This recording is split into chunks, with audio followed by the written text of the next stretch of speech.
I can pick my way through the tunnels at the base of Soldier's Peak, but the place, well, they say it's haunted, and it'll be dangerous for certain.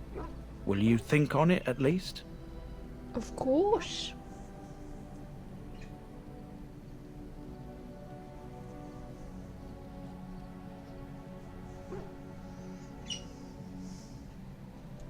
Darkspawn surfaced in southern Ferelden, and Duncan got plenty busy recruiting new wardens and meeting with good King Cailan. Duncan said he would help after the Battle of Ostagar. Said there might be useful things at the peak, but he never had the chance.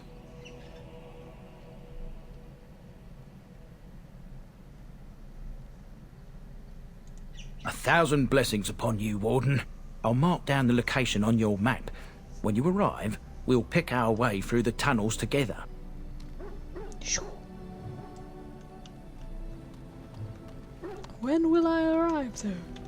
I have no idea.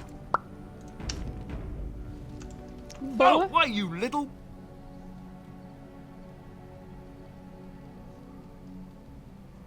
Your furry friend here took offence at me getting near his food. He snapped at me, look.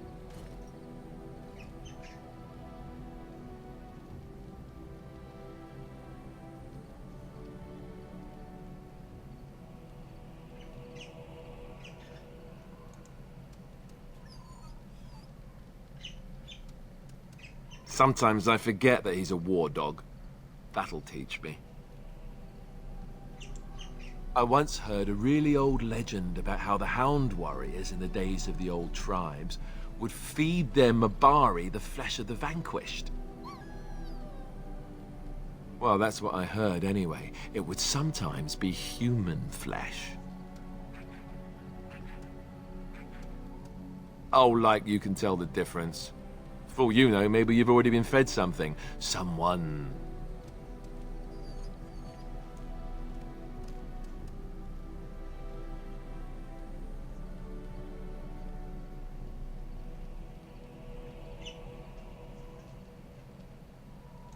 Hey! Well, you are full of rubbish.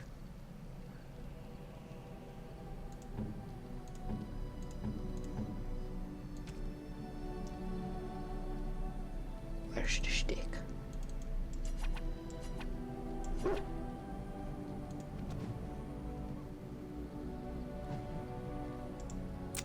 Look at what your fool dog placed in my pack. A putrid, half-eaten hare is not something a woman wants to find in her unmentionables.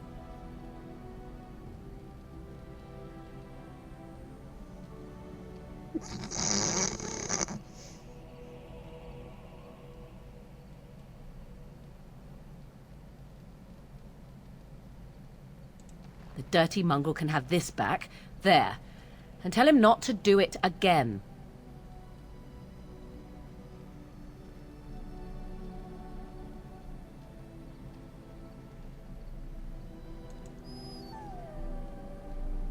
I don't want it, you worthless fur bag. Don't be mean.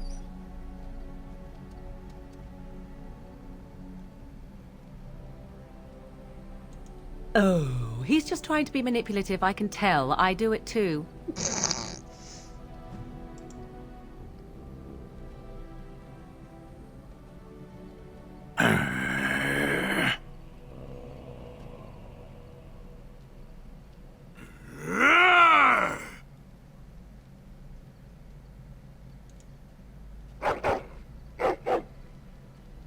You are a true warrior and worthy of respect.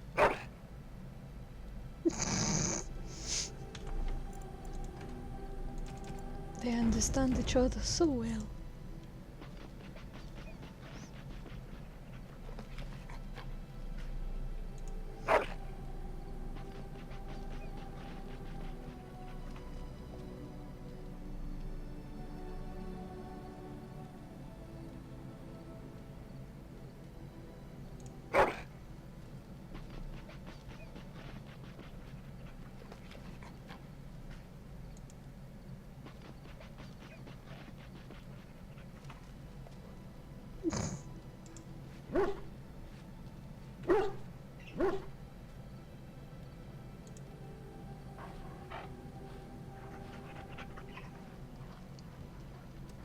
It's a good boy.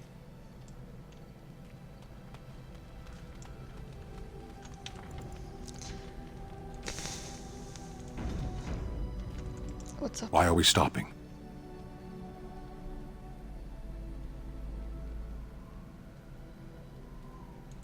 There are darkspawn to be fought. Is this delay needful? Yes.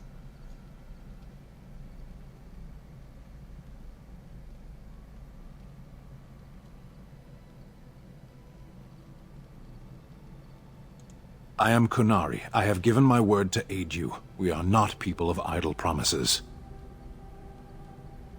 No. Please. People are not simple. They cannot be summarized for easy reference in the manner of... The elves are a lithe, pointy-eared people who excel at poverty. Did you just roast me?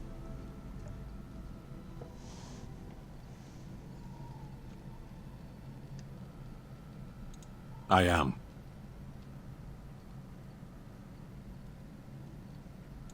The Antam are the eyes, hands, and mouth of the Kunari. We are how my people know the world.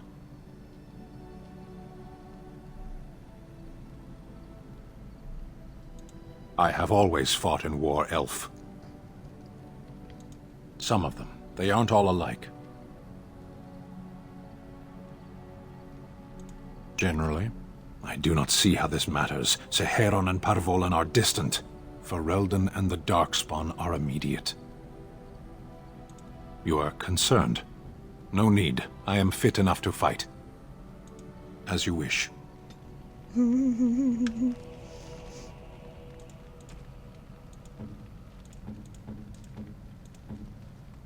I have stuff for you. Where is it? I am impressed. My thanks.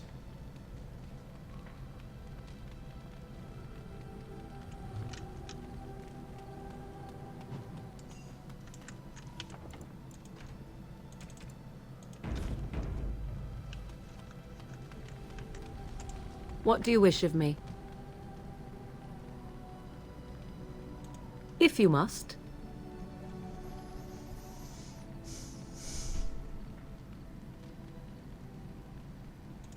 Well, that depends, does it not? What does she seem to be? You mean, is she truly the Flemeth of legend and story? Tell me, how much do you know of the tale? The one that the chastened still tell of my mother, to frighten them into obedience. I can relay what Flemeth once told me herself, and you can decide whether or not 'tis the truth, if you desire. As the tale is sung by the bards, there was a time when Flemeth was young and beautiful, a fair lass in a land of barbarian men, the desire of any who saw her. Many centuries before this land was even named Ferelden.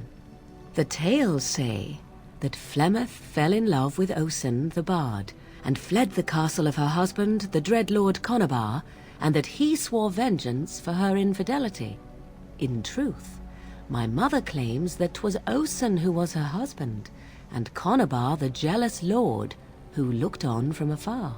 Lord Conabar approached young Osen and offered him wealth and power in exchange for his lovely wife, and Osen agreed.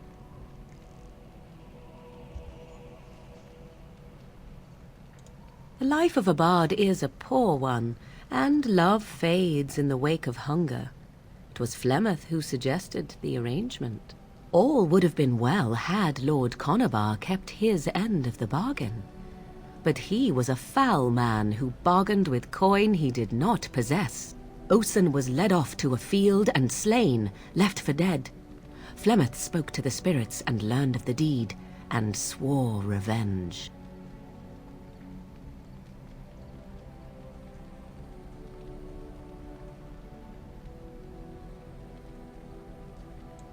That was not the point.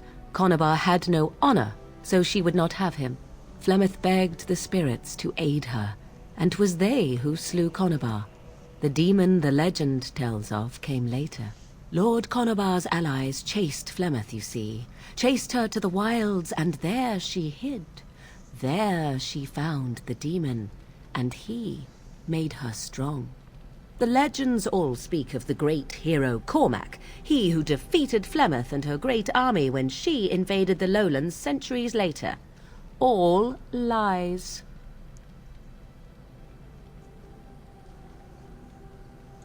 The truth of the matter is that there was never an invasion. As Flemeth tells it, the Chastened never raised an army under her banner, and she never fought with any warrior named Cormac.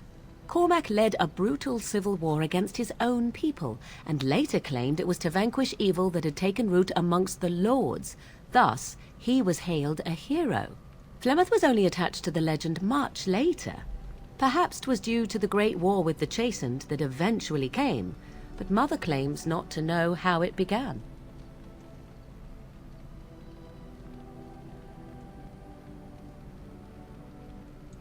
The demon within her has transformed her into something else. An abomination, perhaps some would say. I know not. I only know my mother is clever, and she is part of the wilds as it is part of her.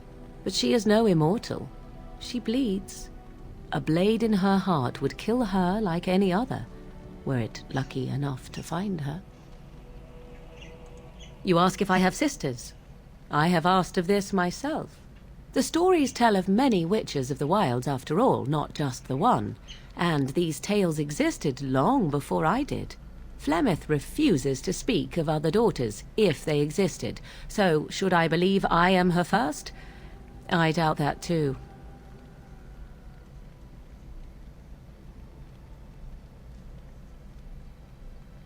The Chastened tell of a falling out between Flemeth and her daughters. They say that one day she hunted them all through the wilds and ate their hearts. It may be true. I have never seen another witch or heard of one. Perhaps one day Flemeth will eat my heart as well. Yummy, yummy. I do not believe everything that Flemeth claims. Oft it seems her bitterness has coloured her memories. But on the whole, yes, I believe this tale, if not all.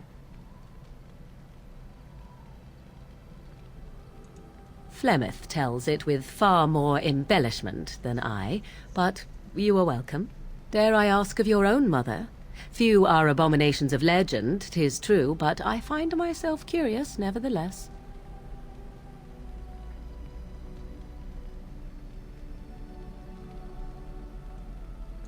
I see.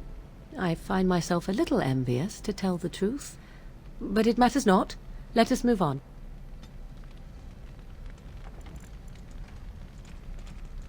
Move on? We've only just begun. What do you wish of me? If you must.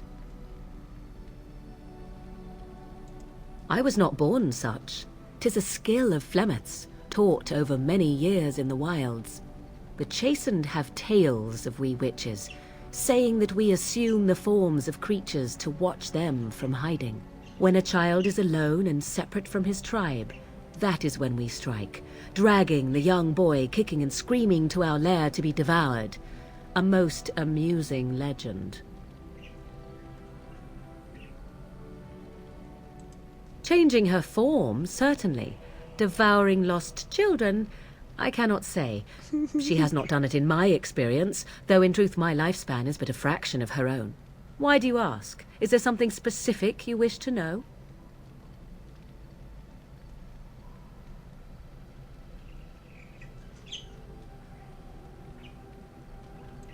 Anyone with sufficient will, but the act of transformation is a magical one. 'Tis a spell and thus requires a mage's talents. Indeed, you could learn the spells required if I cared to teach you. Would you care to teach me? There were nights when the wilds called to me, 'tis true. You look upon the world around you and you think you know it well. I have smelled it as a wolf, listened as a cat, prowled shadows that you never dreamed existed. But my life is as a human. I am under no illusions to the contrary.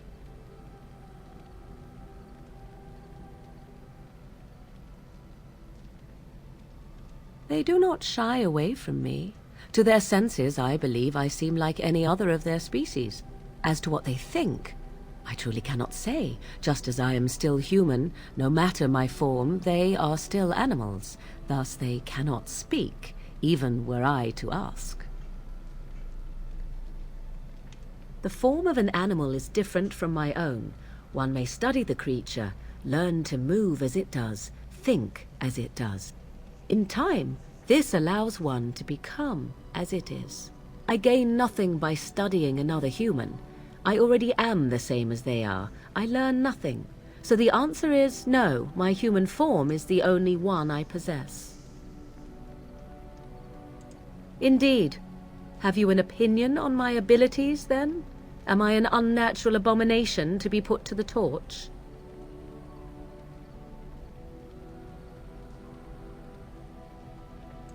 A most practical opinion. Far more so than any man I have spoken to. But enough of such talk. Let us proceed, lest the dust gather on us. There's going to be a lot of dust.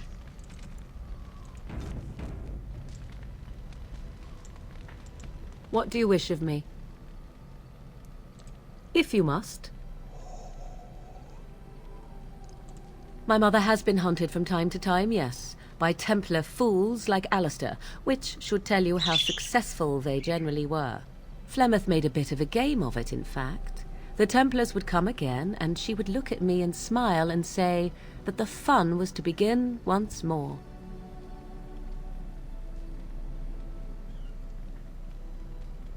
They came with as much swagger and arrogance as they did self-righteousness. Pity them if you wish, for they held none for us.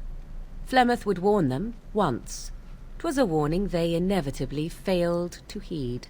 And then the true game began. Often Flemeth would use me as bait. A little girl to scream and run and lure the Templars deeper into the wilds and to their doom.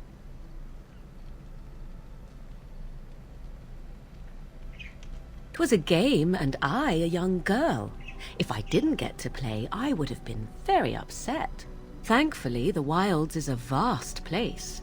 Once they found us, Flemeth would simply move us elsewhere, and we would be lost within the forest once again. I did not understand the danger we faced until I was much older. I had never heard of apostates or maleficarum.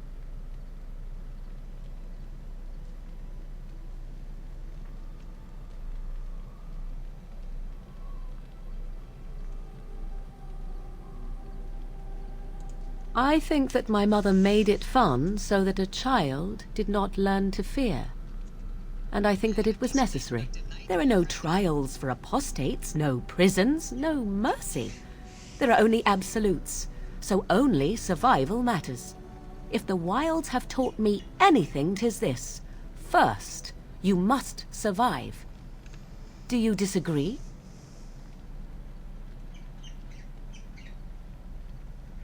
An interesting answer for a mage. Enough of this talk. Let us return to the task at hand.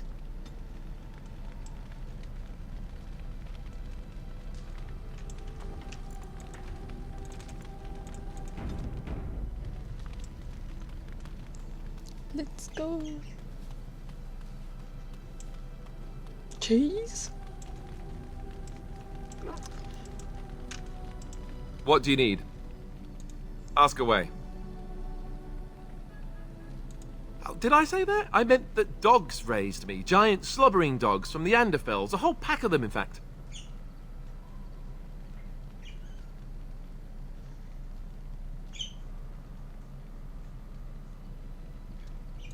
Oh, there you go, listening to me again. You'd think you'd have gotten past that already. I ended up in the Chantry, sure, but I didn't start there. Let's see, how do I explain this? I'm a bastard. And before you make any smart comments, I mean the fatherless kind. My mother was a serving girl in Redcliffe Castle who died when I was very young. Arleman wasn't my father, but he took me in anyhow and put a roof over my head. He was good to me, and he didn't have to be. I respect the man, and I don't blame him anymore for sending me off to the Chantry once I was old enough.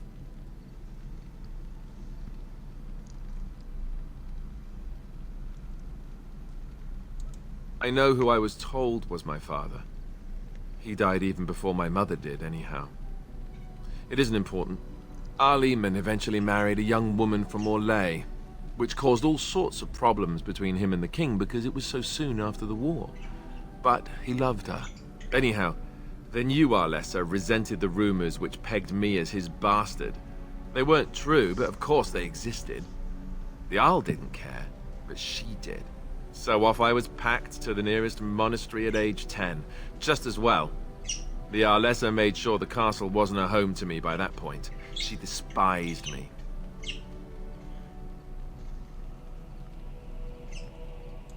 Maybe. She felt threatened by my presence, I can see that now. I can't say I blame her. She wondered if the rumors were true herself, I bet. I remember I had an amulet with Andraste's holy symbol on it. The only thing I had of my mother's. I was so furious at being sent away, I tore it off and threw it at the wall and it shattered. Stupid, stupid thing to do. The Arl came by the monastery a few times to see how I was, but I was stubborn. I hated it there, and blamed him for everything. And eventually, he just stopped coming.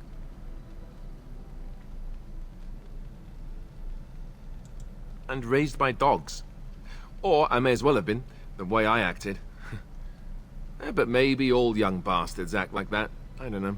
All I know is that the Arl is a good man, and well loved by the people. He also was King Caelan's uncle, so he has a personal motivation to see Loghain pay for what he did. Anyway, that's really all there is to the story.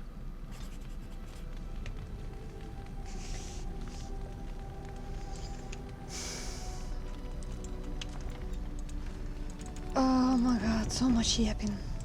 Yes? Well, here I am. I knew this would come up sooner or later. I don't know how to explain, but I had a dream. In it, there was an impenetrable darkness. It was so dense, so real. And there was a noise, a terrible, ungodly noise. I stood on a peak and watched as the darkness consumed everything. And when the storm swallowed the last of the sun's light, I fell, and the darkness drew me in.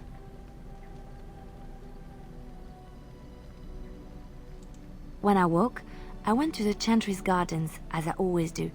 But that day, the rosebush in the corner had flowered. Everyone knew that bush was dead. It was grey and twisted and gnarled, the ugliest thing you ever saw. But there it was, a single beautiful rose. It was as though the Maker stretched out his hand to say, even in the midst of this darkness, there is hope and beauty. Have faith.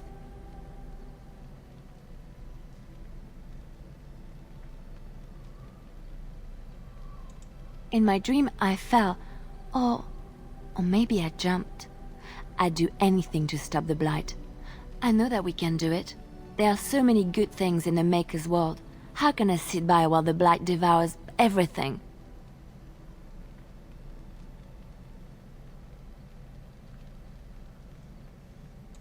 That is why you're a Grey Warden. Come, there's a blight to stop.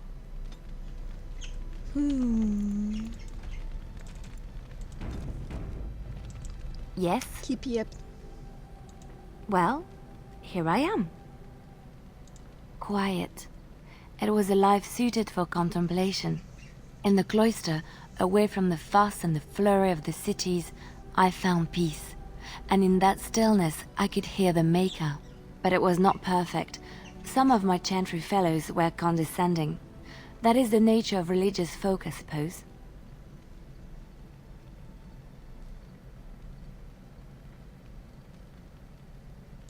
When I talked about my beliefs, that the Maker reveals himself in the beauty of his world, they treated me with disdain. They want to believe that he's gone, so that when he turns his gaze on them, it means they are special, chosen. He cannot possibly have love for all, the sick and the weary, the beggars and the fools.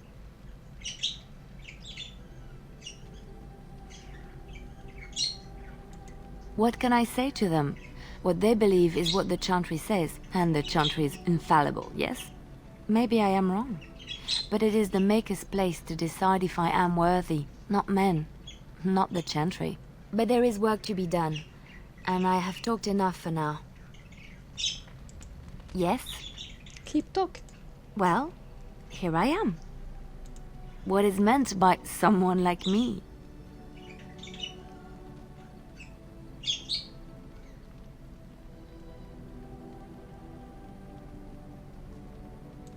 Did you think I was always a cloistered sister? The Chantry provides succor and safe harbor to all who seek it. I chose to stay and become affirmed. I was a traveling minstrel in Orlais. Tales and songs were my life. I performed, and they rewarded me with applause and coin. And my skill in battle? Well, you pick up different skills when you travel, yes? Yes, of course. Let's move on. You run away from the topic, I see. You can't run away for long.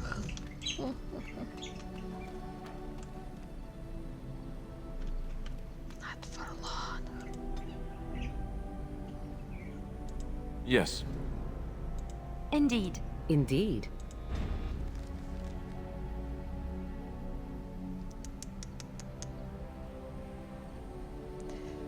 Where should we go?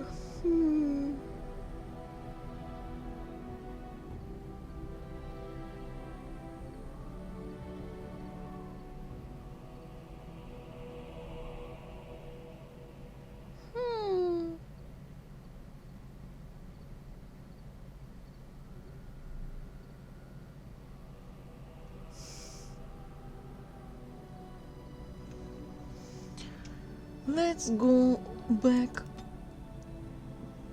to the circle.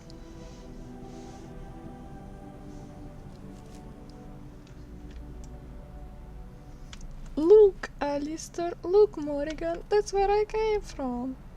Right there. I was stuck right there. I could not see anything. I could not go anywhere. I was just stuck there.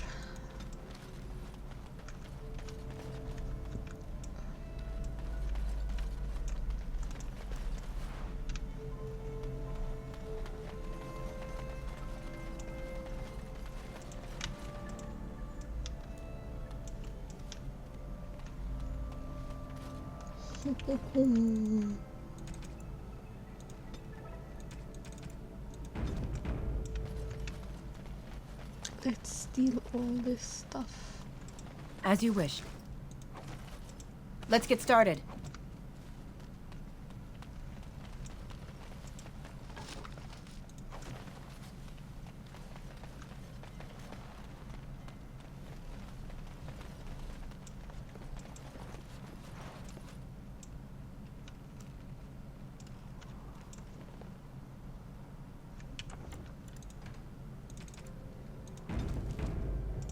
Well, look at this. I remember taking you across when you left with that fella Duncan. And now you're a Grey Warden. My pap used to tell me stories about them. Templars took the boat. I don't got a clue. They wouldn't tell me. Gregor just came down and said, "Don't you worry, Kester, we got it all under control, we do." Didn't say nothing else. And then he puts Carol in charge of my boat. Lissy. Named for my grandmum, she was. I told you, they didn't tell me nothing. And if I know they're mages, I'm better off keeping out of their business. If I had to guess, I'd guess it had to do with magic. But the tower's always got something to do with magic.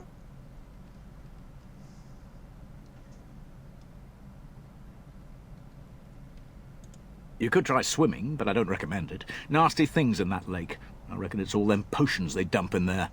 Gregor's told me to stay here till it blows over, but I'm telling you, some storms don't blow over easy.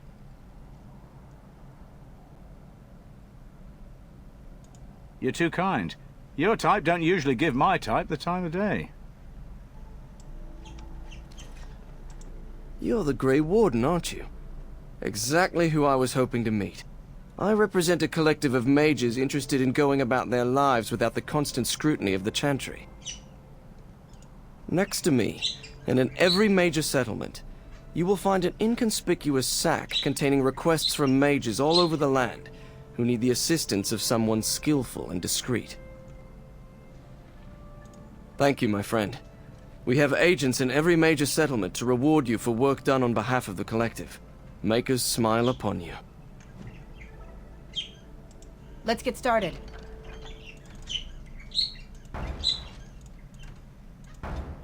Accept everything. We like missions in this building. On it. First, let's drink. Good day. Leave me alone. Liliana, kom. A love letter?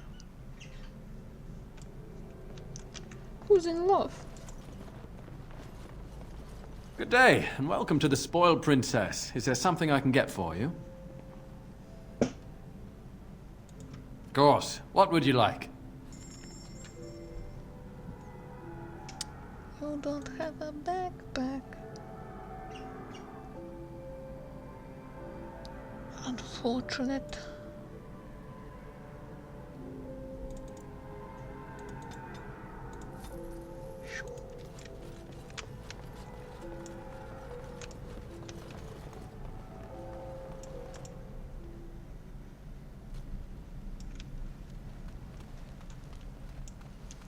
Let's go. Time to bother the Templar. Hey, beach. A beach. Remember me? You! You're not looking to get across to the tower, are you? Because I have strict orders not to let anyone pass.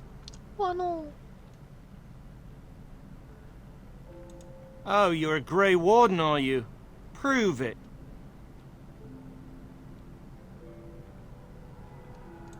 Kill some Darkspawn. Come on, let's see some righteous Grey Wardening.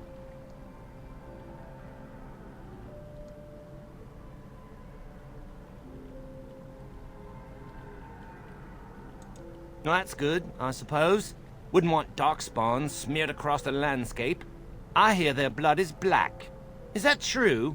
You'd know if you were a Grey Warden.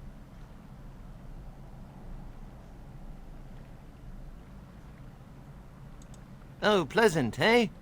Good thing I don't have to kill them, then. Anyway, it was nice chatting with you. Now, on your way, right now, go! Oh, really? You think Gregor would be upset with me for not letting you in? Wait, actually, he would. Good point.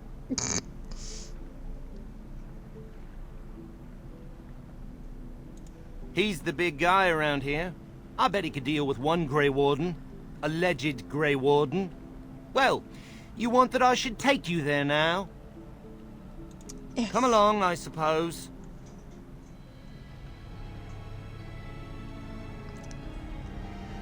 Who is this dumbass? Why you put him at the door?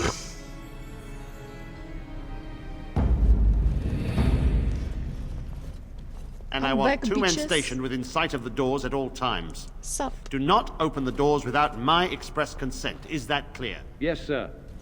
Remember me? The doors are barred. Are they keeping people out or in? Both. Now we wait and pray. Well, look who's back. A proper Grey Warden now, are we? Glad you're not dead. Oh, thank you. I shall speak plainly. The tower is no longer under our control. Abominations and demons stalk the tower's halls. We were too complacent. First Jowan, now this. Don't think I've forgotten your role in Jowan's escape.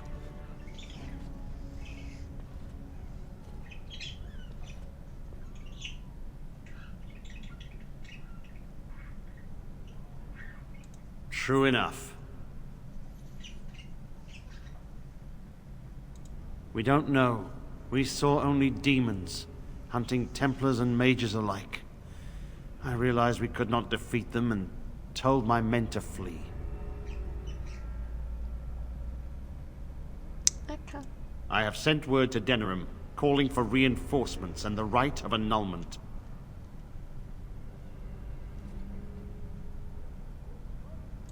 The right of annulment gives Templars the authority to neutralize the Mage Circle. Completely. The mages are probably already dead. Any abominations remaining in there must be dealt with, no matter what. This situation is dire. There is no alternative. Everything in the tower must be destroyed so it can be made safe again.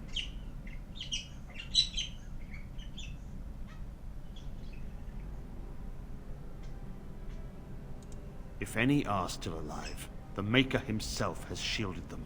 No one could have survived those monstrous creatures. It is too painful to hope for survivors and find nothing. I assure you, an abomination is a force to be reckoned with, and you will face more than one.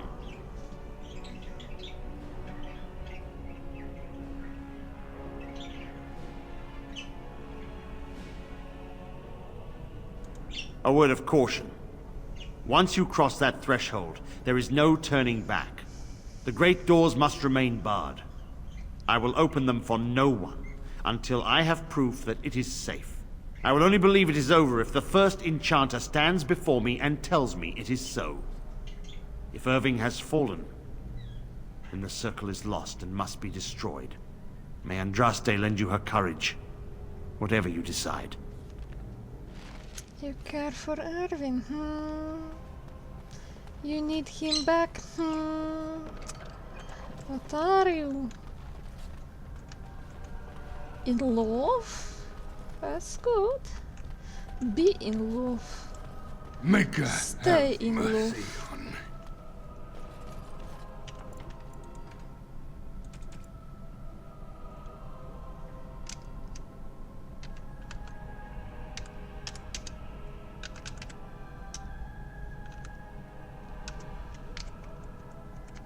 Yes.